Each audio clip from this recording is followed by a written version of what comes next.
Hello everyone, welcome to this video. In this one, I wanted to talk about the first step when you start pen testing. That is about collecting information about the target.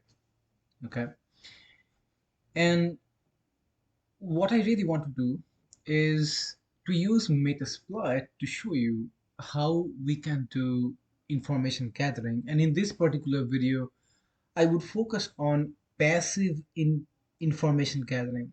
Okay, so within Metasploit, you can do everything. You can do from the very start, which is the recon, then to the very last phase of a kill chain. Okay, so when we talk about kill chain,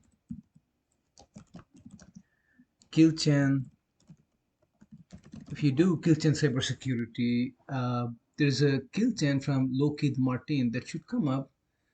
I was actually hoping that will show up as the first one. I'll just say cyber kill chain. Let's see if we get that. Okay, so there are a whole bunch of different ones. Let's see if I can get the 7-step framework. So there you can go to many different websites to get that one. So it's all starts with a reconnaissance. Okay. Then we go to the weaponizations, delivery, exploitation, installation, command and control, and actions and objective. Okay, this is famously developed by the Lockheed Martin, and it's pretty much used everywhere. Now with the Metasploit tool that we have been learning, okay, we can do anything we want with that particular tool. So what we'll do, we are first going to open up the Metasploit, and as a matter of fact, I'm going to open up the Metasploit from here. Okay, and I do that.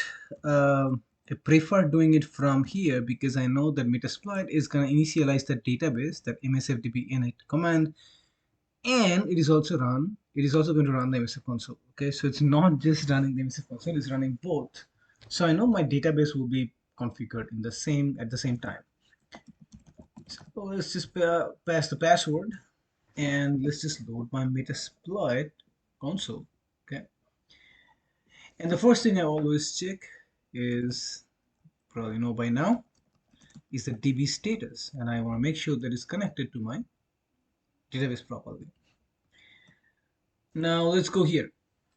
So when we talk about the recon, okay, a lot of times information gathering, footprinting, and enumeration, they all, sometimes used the same way to mean the same thing, but based on different people you talk to or different books you read, you may find some differences.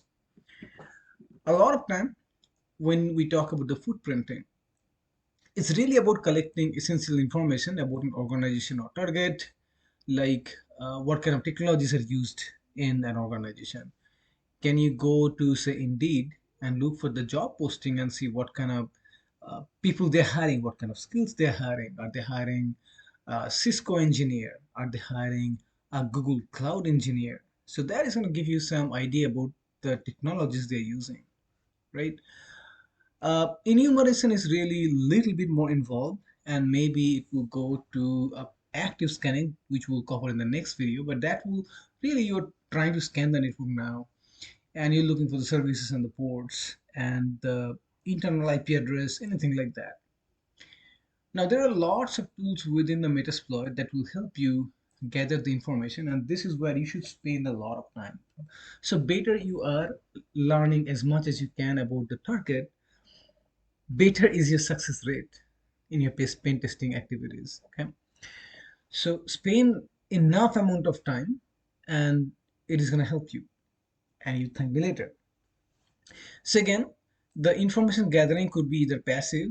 If it's a passive, there is no physical connectivity and no direct access, so your target has no idea that we are uh, trying to find information about them. We're just going to the publicly available information, doing Google search, going to their social network profile, things like that. So they have no idea. Okay, we can use lots of different tools. Whois tool, okay, the NS lookup, then just a company portal, LinkedIn, all lots of different places we can go. Okay, We can also do active information gathering, which would be doing an in-map scan, port scanning, all that kind of stuff. We can also do social engineering. Now, there are many different tools to do all that. But our video really, I wanted to want focus on the auxiliary module that we have within Metasploit. That's going to be the focus. And my goal is to show you how to use the auxiliary, then do some demo on couple of the different modules that we have, and then let you explore on your own. Okay, so like couple modules that we're going to explore. One would be the DNS module. Okay, and we can look at the Shodan search module, and uh, maybe those two. Okay, there are some more here in this page that I manage. I will keep updating this page if you want to come back and take a look, but you don't need to. Okay, the information is going to show you hands-on. You should learn everything. So let's just go and do some hands-on now. Okay, let me just move this. Okay, so first of all, okay, let's just clear. And in Metasploit, there are multiple different modules that are available. Okay, so there is one module called auxiliary. Okay, so if I just type show auxiliary, okay, and I bet there's gonna be like hundreds of different auxiliary modules that will show up. Okay, and as a matter of fact, let me just to minimize this just a little. Okay, so let me do it one more time. So auxiliary, and if you see, we have 1170 different auxiliary modules that are available. Okay, there are auxiliary modules for servers, for spoofing, for SQL injection, for scanners. Okay, and if I keep going up, lots of scanners, lots of scanners, it looks like. And there should be other types as well. Keep going, keep going. Then we have PDF, parser, gather, a lot of so most of the gather, they're really like most of the passive scanning modules, they will show up under the gather information. Okay, the gather, auxiliary gather, and then name of whatever that you're trying to do. Okay, I bet the DNS, for example, would be somewhere in here. Okay, but if you want to do an active scan, those will be part of the scanner module, which we will cover in the uh, next video. Now, as I said, there are 170 different modules. How would you search it? Will you just go through and roll every single one? The answer is no. You should not. Say, for example, we wanted the DNS, right? So we can search for DNS, and that gave me 59 results. Okay, so that's better, right? But that's not good enough.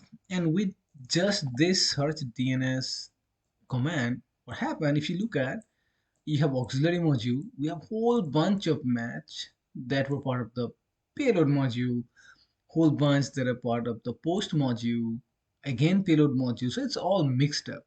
Okay, so we want only DNS from the auxiliary module. Now there is one cool command that you can use always, search dash h. So that is gonna help you to do your search in a much better way. Okay, so you can ignore commands, you can output your search, you can sort the search, you can filter with the capital S, um, and you can also do things like type supported search columns. Okay, you can say, okay, give me type by the type of module. Okay, here for example there are some examples. Let's look at this one. Let's, if I suggest this one, you're searching for a CV that came in 2009 and it's part of a exploit module. So we can use something like that to modify our command that we wrote earlier. So search DNS, but this time we're gonna say, hey, give me the type when it's auxiliary module. Okay, so now you have a much better result. And if you see over here in this one, I have only 23. So now probably you can go through this and decide, okay, which one I'm going to use. Each one might be interesting. So for this demo, what I have decided to use this one, the enum DNS one, which is in my search result. It's showing up as the ninth result, right? So what I can do in here, let me just do the repeat the search again. So it's showing up on the ninth result. Simply I can say use 9. Now notice what is going on over here. I have MSF 6. So let me see if I can increase the font size just a little so you guys can see it a little bit better. Here is font, it's now 14. Let's make it 20. Okay, so the ninth one that I have, okay, the ninth one is the enum DNS. I'm just gonna say okay, use 9. Okay, so if I hit enter, what happened, if you notice, this is gather an enum DNS. Now I'm actually inside this module. Okay, I used to be outside, so you didn't have anything like that, but now in this command prompt, the prompt moved from here to there, and I'm inside this particular module. The one thing I always run when I'm in a module, I run the info command. The info command gives us a lot of information about what I can do with a particular module. Okay, for example, this one, the DNS enum module. With that one, I can look at the DNS record, and it's going to scan for DNS record and enumerate that, right? And thank you, Carlos, for writing this for us. And then if you go down, you have the basic commands. Okay, you need a domain. Okay, that is a required parameter. Are you going to enumerate? Yes. And what are you going to enumerate? AXFR, CNAME, MX record, NS record, name server, startup authority, service record, TLD. You can do a lot of stuff. And you can even do a brute force with that one.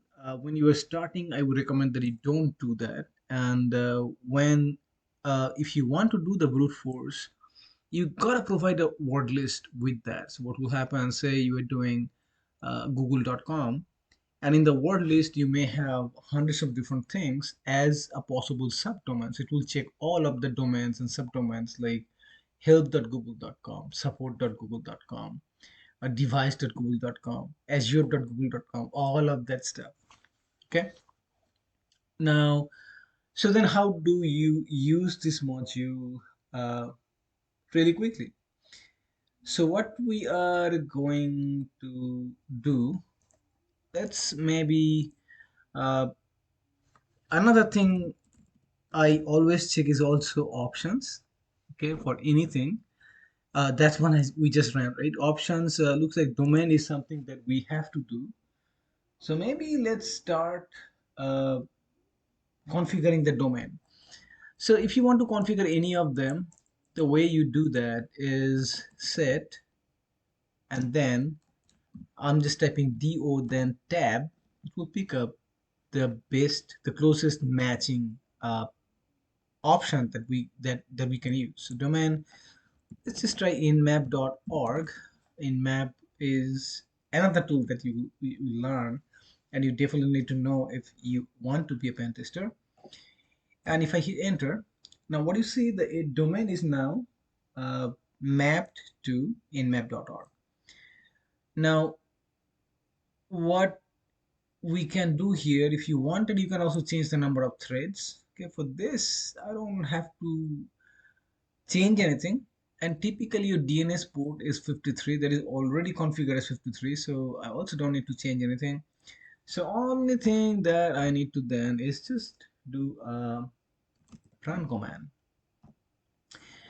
So what's this is doing, this run command is querying the DNS records for the inmap.org, and it found all of these name servers, okay, ns2 live linode.com, ns1, ns3, ns5, all of that, and then it is going to give us every information it can find, okay? And that is all of it. Okay, all of txt, dns, soa, all of that, emacs, mail server, everything is now available to me.